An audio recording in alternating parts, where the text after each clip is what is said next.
আল্লাহ রাসূল হাদিসে পাকে বলেন, গাশিয়াতহুমুল মালাইকা ওয়া নাযালাত আলাইহিমুস সাকিনা। বলেন সুবহানাল্লাহি ওয়া বিহামদিহি। মুসলমান ভাই আমার, লক্ষ্য করুন, আল্লাহর নবী বিশ্ব নবী সরকারে দু আলম রাহমাতাল লিল আলামিন কত চমৎকার করে ঘোষণা করে দিয়েছেন। আমার দুনিয়ার উম্মতেরা শোনো, আমি বিশ্ব নবী তোমাদের জন্য কথা, আমি বিশ্ব নবী তোমাদের জন্য ডিক্লিয়ার দিয়ে গেলাম, এরকম দিনের যতগুলা মাহফিল হবে সেই মাহফিলের মধ্যে আল্লাহ রাব্বুল আলামিনের সকিনা নাজিল হয়, রহমত নাজিল হয়। সুবহানাল্লাহ। তো এত দামি আর এত মূল্যবান জায়গা জান্নাতের বাগান বলা হয়েছে। বলেন সুবহানাল্লাহ।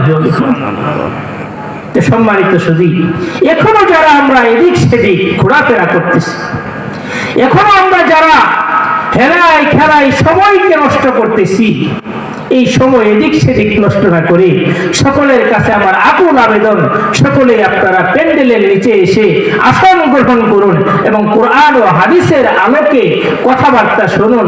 আল্লাহ পাক রব্বুল আলামিন এমনও হতে পারে যে কার কথায়, কোন আলোচকের আলোচনায় আপনার মনটাকে নরম করে দিতে পারে, আপনার মনটাকে ইসলামের প্রতি ধাবিত করে দিতে পারে, এটা বলা যায় না। এই জন্য এ টু জেড শুরু থেকে শেষ পর্যন্ত প্রত্যেকটা আলোচকের আলোচনা আল্লাহ পাক আমাদের সকলকে শোনার তৌফিক দান করুন। সকলেই বলুন আমিন। তো প্রিয় উপস্থিতি, আমি আপনাদের সম্মুখে পবিত্র কোরআনে কারিমের 114টি সূরা থেকে একটি সূরা, যার নাম হচ্ছে সূরাতুল কাহাফ। এই সূরাতুল কাহাফের একেবারে শেষের দিক থেকে আমি একটি আয়াতে কারিমা তেলাওয়াত করেছি। আল্লাহ পাক রব্বুল আলামিন চাহে তো এই আয়াতে কারিমাকে আমি সামনে নিয়ে আলোচনা করব ইনশাআল্লাহ। তো এর আগে আমি আপনাদের কাছে শুনতে চাই, আমাদেরকে কে সৃষ্টি করেছেন? আল্লাহ। জোরে বলেন, আমাদের কে সৃষ্টি করেছেন? আল্লাহ পাক রব্বুল আলামিন আমাদেরকে সৃষ্টি করেছেন। কেন সৃষ্টি করেছেন? কি জন্য আল্লাহ পাক রব্বুল আলামিন আমাদেরকে সৃজন করেছেন? কেন সৃষ্টি করেছেন? আল্লাহ পাকের উদ্দেশ্য কি? কেন আমাদেরকে বানিয়েছেন? এত সুন্দর আবরণ দিয়ে, এত সুন্দর সুঠাম দেহ দিয়ে, এত সুন্দর হাত পা মেধা, এত চমৎকার চেহারা দিয়ে আল্লাহ পাক আমাদেরকে কেন বানিয়েছেন? শুধু বানিয়েছেন তাই নয়, বরং আল্লাহ সুবহানাহু ওয়া তাআলা পৃথিবীর মধ্যে যত মাখলুকাত রয়েছে তার মধ্যে সবথেকে দামি এবং শ্রেষ্ঠ হিসেবে মানব জাতিকে বানিয়েছেন। বলে সুবহানাল্লাহ। সুবহানাল্লাহ। এই জন্য আমাদেরকে বানিয়েছেন কে? আল্লাহ। আল্লাহ সুবহানাহু ওয়া তাআলা আমাদেরকে বানিয়েছেন। কেন বানিয়েছেন? চলুন আমরা কোরআনকে জিজ্ঞাসা করি। এই কোরআন আমাদেরকে আল্লাহ পাক রব্বুল আলামিন বানিয়েছেন, কেন বানিয়েছেন? তার উদ্দেশ্য কি? তিনি তো অনেক জীব জন্তু, গাছপালা, তরুলতা, বৃক্ষরাজি অনেক কিছু সৃষ্টি করেছেন। মানুষকে কেন সৃষ্টি করেছেন? যদি কোরআনকে এমন প্রশ্ন করা হয়, হে কোরআন, আমাদেরকে মানব জাতিকে আল্লাহ পাক রব্বুল আলামিন কেন বানিয়েছেন, কেন সৃষ্টি করেছেন, তাহলে কোরআনে জবাব দিবেন যে হে দুনিয়ার মানুষেরা শোনো, আল্লাহ সুবহানাহু ওয়া তাআলা মানব জাতিকে বানিয়েছেন, জিন জাতিকে বানিয়েছেন শুধুমাত্র তার পুরো সৃষ্টি জগতের মধ্যে এই দুই শ্রেণীর জাতিকে একমাত্র তার দাসত্ব আর তার ইবাদত করার জন্য বানিয়েছেন। বলে সুবহানাল্লাহ। সুবহানাল্লাহ। মুসলমান ভাইরা আমার, লক্ষ্য করুন, আল্লাহ রাব্বুল আলামিন মানব জাতিকে পৃথিবীর বুকে এই ধরাধামে কেন বানিয়েছেন, কেন সৃষ্টি করেছেন? কোরআনকে জিজ্ঞাসা করলে কোরআনে জবাব দেয়, ও দুনিয়ার মানুষেরা, আল্লাহ রাব্বুল আলামিন তোমাকে বানিয়েছেন এই জন্য যে, আল্লাহ রাব্বুল আলামিন তোমাকে বানিয়েছেন এই জন্য যে তুমি দুনিয়ার মধ্যে থেকে একমাত্র গুণগান করতে হবে। একমাত্র গুণগান করতে হবে মহান আল্লাহ রাব্বুল আলামিনের, এবং আল্লাহ রাব্বুল আলামিনের ইবাদত বন্দেগীতে নিজেকে নিমজ্জিত রাখতে হবে। আল্লাহ রাব্বুল আলামিনের দাসত্বের মধ্যে নিজেকে নিমজ্জিত রাখতে হবে। ইবাদত ছাড়া, ইবাদত ছাড়া জীবন হচ্ছে শুকনো পাতার মতো।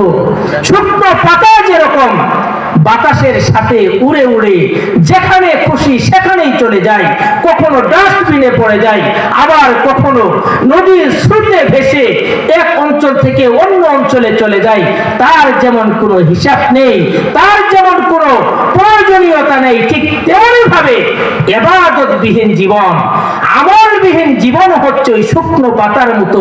আল্লাহ পাকের কাছে কোনো মূল্যায়ন নেই। মুসলমান ভাই আমার, এখন আপনারা জিজ্ঞাসা করতে পারেন, হুজুর আল্লাহ রাব্বুল আলামিন মানুষকে কেন বানিয়েছেন? কোরআনে তো জবাব দিয়ে দিল, তার ইবাদত আর দাসত্ব করার জন্য আল্লাহ পাক রব্বুল আলামিন মানব জাতিকে সৃজন করেছেন, সৃষ্টি করেছেন। কিন্তু ইবাদতের কোথায় বলেছে, ইবাদতের কথা কোথায় বলেছে, ইবাদত করতে বলেছে কেমনে? এই জন্য পবিত্র কোরআনের কাছে যদি আমরা জিজ্ঞাসা করি, এই কোরআন আল্লাহ রাব্বুল আলামিন মানব জাতিকে প্রেরণ করেছেন এবং তাদেরকে তার ইবাদত বন্দেগীতে নিমজ্জিত থাকতে বলেছেন, ইবাদত বন্দেগী দাসত্ব করতে বলেছেন। কোথায় বলেছেন আমাকে একটু বুঝিয়ে দাও। কোরআনকে প্রশ্ন করার সঙ্গে সঙ্গে কোরআনে জবাব দিবে, ওয়ামা খালাকতুল জিন্না ওয়াল ইনস ইল্লা লিয়াবুদুন। মুসলমান ভাই আমার, কোরআনের দায়িত্বহীন ভাষায় জবাব দিয়ে দিবে যে, হে দুনিয়ার মানুষেরা শোনো, আল্লাহ রাব্বুল আলামিন কোরআনে কারীমের মধ্যে ঘোষণা করে দিয়েছেন, এই পৃথিবীর বুকে আমি আল্লাহ রাব্বুল আলামিন যা কিছু সৃষ্টি করেছি এর মধ্যে কেবলমাত্র মানুষ এবং জিন জাতিকে আমি আল্লাহ রাব্বুল আলামিনের ইবাদত করার আদেশ দিয়েছি। ওমা খালাকতুল জিন্না, আমি মানুষ, আমি জিনকে সৃষ্টি করি নাই, ওয়াল ইনস এবং মানুষকে সৃষ্টি করি নাই, ইল্লা শুধুমাত্র লিয়াবুদুন, আমি মহান স্রষ্টা, আমি মহান আল্লাহ পাকের ইবাদত আর দাসত্ব করার জন্য সৃষ্টি করেছি। দুনিয়ার সব করব আমরা, দুনিয়ার যত প্রয়োজন আছে সব প্রয়োজন করব আমরা, কিন্তু ইবাদতের ধারে কাছেও আমরা নেই। কি জবাব দিবেন আল্লাহ পাক রব্বুল আলামিনের সামনে? কি জবাব দিবেন আল্লাহ পাকের কাছে? কোন মুখে দাঁড়াবেন মহান আল্লাহ পাক রব্বুল আলামিনের সম্মুখে? আল্লাহ পাক কাল কিয়ামতের কঠিন ময়দানে যেদিন বান্দাদের সামনে এরকম কুরসির মধ্যে বসে বলতে থাকবে, লিমানিল মুলকুল ইয়াউম, আজকের দিনের রাজত্ব কার? আজকের দিনের রাজত্ব তো শুধুমাত্র আমি আল্লাহ পাক রব্বুল আলামিনের। আজকে তোমার জীবনের পুরো হিসাব আমি আল্লাহ পাক রব্বুল আলামিনকে দাও, তারপরে তুমি জান্নাত জাহান্নামের হিসাব করো। কি জবাব দিবেন? পাশ কাটানোর কোনো সুযোগ থাকবে না।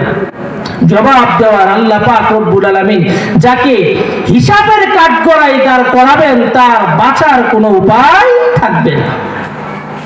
এক গিলাস পানির যদি আল্লাহ হিসাব চান, এক গিলাস পানির হিসাব আমার আপনার দ্বারা দেওয়া সম্ভব না। তো সম্মানিত সুধী, এই জন্য ইবাদত ছাড়া জীবন, এই জীবনের আল্লাহ পাকের কাছে কোনো মূল্যায়ন নেই। তো ইবাদত আমরা করব, ইবাদত শুধু যদি আমরা ইবাদতই করি তাহলে আমাদের ইবাদত কি আল্লাহর দরবারে গ্রহণ হবে কি হবে না? কেমনে ইবাদত করলে আল্লাহ পাক রব্বুল আলামিন সেই ইবাদতকে কবুল করে নেবেন এবং কিভাবে ইবাদত করলে পরে সেই ইবাদতের দ্বারা আল্লাহ পাক রব্বুল আলামিন আমার আপনার ইবাদতকে কবুল করে নেবেন এবং সেই ইবাদতের বিনিময়ে আল্লাহ পাক আমাদের জান্নাত দান করবেন, এই ইবাদতটা কেমন হওয়া উচিত? আমাদের মন চাইলো আমরা ইবাদত করলাম, আমাদের যেমনি খুশি এমনি ইবাদত করলাম, তাহলে কি ইবাদত দ্বারা আল্লাহকে পাওয়া যাবে? এই ইবাদত দ্বারা কি জান্নাত লাভ করা যাবে? কোনোদিন সেটা সম্ভব না। এই জন্যই ইবাদতের পূর্ব শর্ত হচ্ছে নিজের ঈমানটাকে খালেস করে নিতে হবে এবং নিজের ঈমানটাকে মজবুত করে নিতে হবে, সুন্দর করে নিতে হবে। কথা বলেন ঠিক কিনা? এখন ঈমান যে মজবুত করতে হবে, ঈমানটাকে যে সুন্দর করতে হবে, এর দলিল কি, এর প্রমাণ কি? চলুন এটাও আমরা কোরআনে কারীমকে জিজ্ঞাসা করি। কোরআন ঈমানকে যে মজবুত করতে হবে, ঈমানকে যে শক্তিশালী করতে হবে, এটা কোরআনের কোথায় আছে? আল্লাহ পাক রব্বুল আলামিনের কোরআন তখন আপনার এই প্রশ্নের জবাবেও বলে, হে দুনিয়ার মানুষ শোনো, আল্লাহ পাক রব্বুল আলামিন কোরআনে কারিমের সূরাতুল কাহাফের শেষ দিকে গিয়ে বলেন যে ঈমান এবং সৎ আমল যারা করবে তাদেরকে আমি আল্লাহ পাক রব্বুল আলামিন জান্নাতের ব্যবস্থা করে দেব। বলেন সুবহানাল্লাহ। মুসলমান ভাই আমার, আল্লাহ পাক রব্বুল আলামিন বলেন, ইন্নাল্লাযীনা আমানু ওয়া আমিলুস সালিহাত কানাত লাহুম জান্নাতুল ফিরদাউসি নুজুলা। মুসলমান ভাইরা, আল্লাহ রাব্বুল আলামিন পবিত্র কোরআনে কারীমের মধ্যে ঘোষণা করে দিয়েছেন, হে আমার বান্দারা শোনো, হে দুনিয়াবাসীরা শোনো, তোমরা যদি আমি আল্লাহ রব্বুল আলামিনের উপরে ঈমান আনয়ন করতে পারো, আমি আল্লাহ রব্বুল আলামিনের উপরে যদি তোমরা ঈমান আনয়ন করো এবং যদি সৎ কাজ সম্পাদন করো, তাহলে আমি আল্লাহ পাক রব্বুল আলামিন তোমাদের মৃত্যু পরবর্তী জীবনে জান্নাত দান করে দিব। বলেন সুবহানাল্লাহ। তাহলে এই আয়াতে কারিমা আমার তেলাওয়াতকৃত যে আয়াত, ইন্নাল্লাযীনা আমানু ওয়া আমিলুস সালিহাত কানাত লাহুম জান্নাতুল ফিরদাউসি নুজুলা, দুইটা জিনিস যদি আমার আপনার ঠিক থাকে, শুধুমাত্র দুইটা জিনিস। কয়টা জিনিস? দুইটা জিনিস। দুইটা জিনিস যদি আমার আপনার ঠিক থাকে, সুন্দর থাকে, পাকাপোক্ত থাকে, তাহলে আল্লাহ সুবহানাহু ওয়া তাআলা এই দুই জিনিসের বিনিময়ে আমাদেরকে জান্নাত দান করবেন, যে এক একটা জান্নাত হবে এই 10 দুনিয়ার সমান। বলেন সুবহানাল্লাহি ওয়া বিহামদিহি। মুসলমান ভাইরা আমার, এই জন্য লক্ষ্য করুন, আল্লাহ রাব্বুল আলামিন পবিত্র কোরআনের মধ্যে ঘোষণা করে দিয়েছেন, যদি দুইটা জিনিস আমার আপনার ঠিক থাকে। কয়টা জিনিস বলেন? দুইটা জিনিস। কয়টা জিনিস? মাত্র দুইটা জিনিস যদি ঠিক থাকে। এক নাম্বার হলো ঈমান। ঈমান যদি আল্লাহ পাক রব্বুল আলামিনের উপরে পুরোপুরি থাকে। দ্বিতীয় নাম্বার হলো আমলে সলেহা, নেক কাজ সম্পাদন করা। এই দুইটা জিনিস যদি আমার আপনার ঠিক থাকে, তাহলে আল্লাহ রব্বুল আলামিন এর কারণে রাজি খুশি হয়ে আমাদেরকে জান্নাত দান করবে। যে জান্নাতগুলো হবে চাকচিক্যময়, এত সুন্দর, যে জান্নাতের যে জান্নাত কেমন হবে এটা কারো মেধাই ধরবে না, কারো বিবেকে এর চিন্তাও আসবে না। জান্নাতের নাজ নিয়ামত কেমন হবে, জান্নাতের ভোগ বিলাসিতা কেমন হবে, এটা কারো মেধাই ধরবে না। আল্লাহ পাক রব্বুল আলামিন এত চমৎকার করে, এত চমকপ্রদ করে, এত সুন্দর করে জান্নাত নির্মাণ করে রেখেছে। এই জান্নাতে তো আমরা সবাই যেতে চাই, নাকি বলেন? ইনশাআল্লাহ। সবাইকে আমরা জান্নাতে যেতে চাই? চাই। তাহলে নামাজ পড়ি না কেন? আমি নামাজ পড়ি না, আবার জান্নাতের আশা করি। আমার উপরে হজ ওয়াজিব হয়ে গিয়েছে, আমি হজ করি না, তবুও জান্নাতের আশা করি। আমার উপরে যাকাত ওয়াজিব হয়ে গিয়েছে, আমি যাকাত প্রদান করি না, তবুও জান্নাতের আশা করি। আমার উপরে রোজা ফরজ হয়ে গিয়েছে, আমি রোজা পালন করি না, তবুও জান্নাতের আশা করি। আচ্ছা বলেন তো দেখি, এইগুলা না করেও জান্নাতের আশা করা এটা বড্ড একটা বোকামি ছাড়া কি অন্য কিছু? কথা বলেন, অন্য কিছু? আপনি কাজে যাননি, কাজে না গিয়ে যদি ঘরের ভিতরে শুয়ে থাকেন, ঘুমান, ঘরের ভিতরে বসে বসে আপনি মোবাইল দেখতে থাকেন, অথবা আপনার অন্য কোনো কাজে আপনি যদি থাকেন, আর যদি বলেন যে আমাকে অমুক মালিকে আজকের বেতন দিবে, কথাটা কতটুকু যুক্তিযুক্ত হবে? যেমনই ভাবে আপনি কাজে না গেলে পড়ে মালিক পক্ষ থেকে আপনাকে কোনো বেতন প্রদান করা হবে না, ঠিক তেমনি ভাবে যেরকম কাজে না গিয়ে মজুরি আপনার বেতনের আশা করা যেমনটা বোকামি, তার চেয়ে আরো 1000 গুণ বেশি বোকামি হলো আপনার উপরে নামাজ ফরজ, কিন্তু আপনি নামাজ আদায় করেন না, আবার জান্নাতের আশা করেন। আপনার উপরে যাকাত ফরজ, আপনি যাকাত প্রদান করেন না, আবার জান্নাতের আশা করেন। আপনার উপরে পর্দা ফরজ, আপনি এটাকে মনেই করেন না ফরজ, আবার জান্নাতের আশা করেন। যেরকম ওইটা বোকামি, ঠিক এটা তার চেয়ে আরো বড় বোকামি ছাড়া অন্য কিছুই হতে পারে না। সম্মানিত মুসলমান ভাইরা, দুনিয়ার হায়াত অল্প কিছু দিনের, মাত্র অল্প কিছু দিনের হায়াত। এই হায়াত আপনার শেষ হয়ে যাবে। আমি বিগত 2-1 বছর আগে যে মানুষগুলাকে এখানে দেখেছি, এদের থেকে 2-1 জন চলেও গেছে। আজকে তারা দুনিয়াতে নেই। আজকে তারা দুনিয়াতে নেই, আপনাদের মতো এখানে আসে বসতে পারে। এই ইবাদত ছাড়া জীবন আল্লাহ পাকের সামনে কিভাবে দাঁড়াবে, এই চিন্তাটা আপনি একবার করেন। দেখেন আপনার বিবেকে আপনাকে কি বলে। নামাজ একটি ইবাদত, হজ একটি ইবাদত, যাকাত প্রদান করা একটি ইবাদত। আল্লাহ পাক রব্বুল আলামিন পবিত্র কোরআনে কারীমের মধ্যে ঘোষণা করে দিয়েছেন যে 5 ওয়াক্ত নামাজ আল্লাহ সুবহানাহু ওয়া তাআলার পক্ষ থেকে এই উম্মতে মুহাম্মাদের উপর ফরজ করা হয়েছে, কিন্তু আমরা নামাজের ধার ধারি না। মুয়াজ্জিন আযান হাঁকাচ্ছে, মুয়াজ্জিন আমাকে বারবার ডাকছে, হাইয়া আলাস সালাহ, হাইয়া আলাল ফালাহ, এসো কল্যাণের দিকে, এসো শান্তির দিকে, কিন্তু আমি আর আপনার সেই দিকে ভ্রুক্ষেপই করি না, বরং আমার আপনার মন যেদিকে যাচ্ছে সেদিকেই যাচ্ছে। নামাজবিহীন জীবন, সেজদাবিহীন জীবন আল্লাহ পাকের কাছে এটার কোনো মূল্যায়ন নাই। আল্লাহ পাক আমাকে আপনাকে সবকিছু দান করেছেন, অন্তর দান করেছেন বুঝার জন্য, মেধা দান করেছেন ভালো মন্দ যাচাই বাছাই করার জন্য, সবকিছু দান করেছেন। আমি আমার ভালো সবকিছু বুঝি। আমাকে যে মৃত্যুর পরে আল্লাহর সামনে দাঁড়াতে হবে, আল্লাহ পাক রব্বুল আলামিন যে আমার পুরো হায়াতের হিসাব চাবেন, আমি সেদিন আল্লাহ পাকের কাছে কি জবাব দিব, এটা আমরা বুঝি না। বড় দুঃখ আর পরিতাপের বিষয়, মুসলমান মার গর্ভে জন্ম নিয়ে, মুসলমান বাবার ঔরসে জন্ম নিয়ে কেমনে নামাজ ছাড়া আমরা থাকতে পারি, কেমনে রোজা ছাড়া আমরা থাকতে পারি, কেমনে যাকাত ছাড়া আমরা থাকতে পারি, এটা বড় দুঃখ আর পরিতাপের বিষয়। নামাজবিহীন জীবন আর পশু পাখির মতো জীবনের মধ্যে কোনো পার্থক্য নাই, কোনো তফাৎ নাই। শুধু আল্লাহ দুনিয়াতে প্রেরণ করেছেন, পাঠিয়েছেন শুধু দুনিয়াতে খাবো আর মাস্তি করব, এনজয় করবো, এজন্য পাঠিয়েছেন। আল্লাহ পাক রব্বুল আলামিন যে আমাকে আপনাকে পাঠিয়েছেন, তিনি তো বলেই দিয়েছেন, ওমা খালাকতুল জিন্না ওয়াল ইনস ইল্লা লিয়াবুদুন, কেবলমাত্র শুধুমাত্র আমি মাওলা পাকের ইবাদত বন্দেগী প্রধান কারণ, এই কারণেই আমি মানুষকে দুনিয়াতে সৃষ্টি করেছি। মুসলমান ভাই আমার, লক্ষ্য করুন, আল্লাহ রাব্বুল আলামিন পবিত্র কোরআনের অন্যত্রে বলে দেন, হে আমার মুসলমান বান্দারা, আমি আল্লাহ রাব্বুল আলামিন তোমাকে অন্তর দান করেছি, তোমাকে বোঝার মতো মেধা দান করেছি, তোমাকে হাত পাও সবকিছু দান করেছি। সুতরাং আমার এই নাজ নিয়ামত নিয়ে যদি আমি আল্লাহ রাব্বুল আলামিনের ইবাদত না করো, তাহলে আমি আল্লাহ রাব্বুল আলামিন তোমাদের জন্য জাহান্নাম প্রস্তুত করে রেখে দিয়েছি।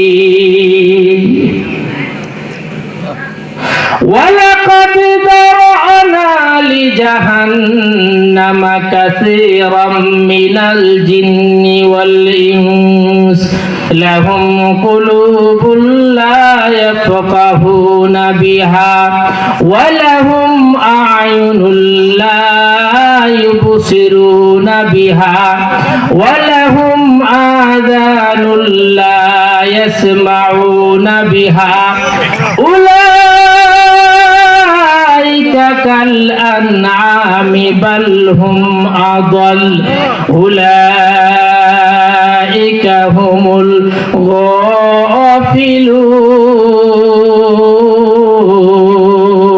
الغافلون الله أكبر মুসলমান ভাই আমার, আল্লাহ পাক রব্বুল আলামিন পবিত্র কোরআনে কারীমের মধ্যে বলে দিয়েছেন, হে দুনিয়ার মানুষেরা শোনো, আমি আল্লাহ রব্বুল আলামিন তোমাকে বোঝার জন্য অন্তর দান করে দিয়েছি, তোমাকে শোনার জন্য আমি আল্লাহ রব্বুল আলামিন কর্ণকুহর দান করে দিয়েছি, কান দান করেছি, তোমাকে দেখার জন্য আমি আল্লাহ রব্বুল আলামিন চক্ষু দান করে দিয়েছি। এরপরেও যদি তোমার এই চোখ দিয়ে ভালো জিনিস না দেখে মন্দটা শুধু দেখো, তোমার এই কান দিয়ে যদি ভালো কথা শ্রবণ না করে, কোরআন ও হাদিসের কথা শ্রবণ না করে, না শুনে তুমি মন্দটা শুনতে থাকো, তোমাকে আমি যে কলব দিয়েছি, অন্তর দিয়েছি, এই অন্তর দ্বারা যদি আমি আল্লাহ রব্বুল আলামিনকে তুমি অনুভব না করতে পারো, তাহলে আমি আল্লাহ রব্বুল আলামিনের কাছে তুমি চতুষ্পদ জন্তু এমনকি তার চেয়েও বেশি নিকৃষ্ট বলে বিবেচিত হবে। যদি এই অন্তর দ্বারা সঠিকটা না বুঝি, যদি এই চোখ দ্বারা কোরআন ও হাদিসে না দেখি, সঠিকটা যদি না দেখি, তাহলে আল্লাহ পাক রব্বুল আলামিনের কাছে আমার আপনার কোনো মূল্যায়ন নেই। মৃত্যু পরবর্তী জীবনটা হবে বড় ভয়াবহ জীবন, এবং যেই জীবনের মধ্যে আপনার কষ্ট ছাড়া, দুঃখ ছাড়া কোনো কিছুই থাকবে না। মুসলমান ভাই আমার, এই জন্য আসুন, ঈমানকে যদি আমরা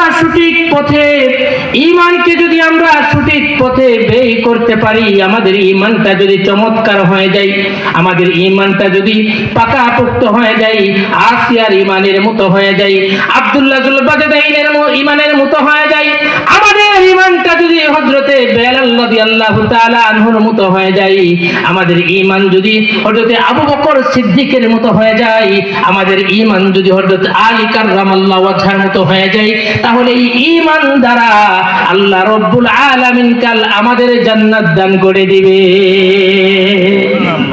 ঈমান যদি খালেস না হয়, ঈমান যদি পাকাপোক্ত না হয়, ঈমান যদি সুন্দর না হয়, এই অসুন্দর ঈমান দিয়ে আর আমল ছাড়া যদি ঈমান হয়, তাহলে সেই ঈমান দিয়ে আল্লাহ পাকও পূর্ণ মাত্রায় খুশি হবেন না, আর আল্লাহ খুশি না হলে আল্লাহ পাক আমাদেরকে জান্নাত দান করবেন না।